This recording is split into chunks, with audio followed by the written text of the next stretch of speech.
I invite you to connect with the voices of the Bible, and today we listen to the opening words of the 10 Commandments in Exodus chapter 20. We often picture the commandments as a list of rules carved in stone, handed down to keep people in line. But to the people who first heard them, they were something closer to wisdom.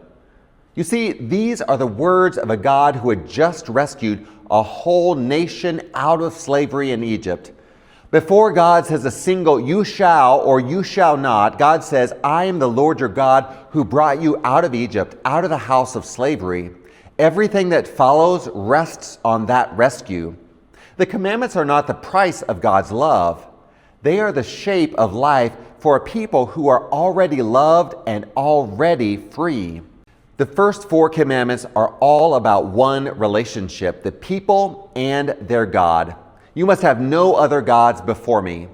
That word "before" carries the sense of in my presence or in my face. God is not asking for a spot on a long list. God is asking for first place, the center, the front. The second commandment goes further. Make no idol, no carved image, no statue you can manage and control. Ancient peoples wanted gods they could see and handle. The God of Israel refuses to be reduced to an object. And there is wisdom here that scholars often point out. We tend to become like whatever we worship. Worship something small and controllable, and your own life shrinks to match it. Worship the living God, and you are pulled towards something larger than yourself. The third commandment warns against using God's name as if it were of no significance. This is about more than swearing.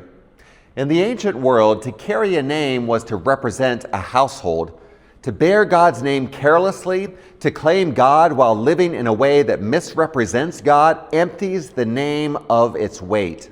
Then comes the fourth, and it is the longest. Remember the Sabbath and keep it holy. 6 days for work and a 7th for rest. And notice who gets the rest. Not just the head of the household, but sons and daughters, servants, immigrants, even the animals. A people who'd been worked without rest as slaves are now commanded to build rest into the structure of their week and to extend that rest to everyone under their roof. Sabbath is not a restriction on life. It is a weekly declaration that human beings are more than what they produce. Put these 4 together and a pattern emerges. God is after our hearts before God is after our behavior. The question underneath all 4 is the question of love. What do we put first?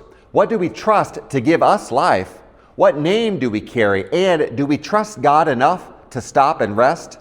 Here's where this touches our ordinary days.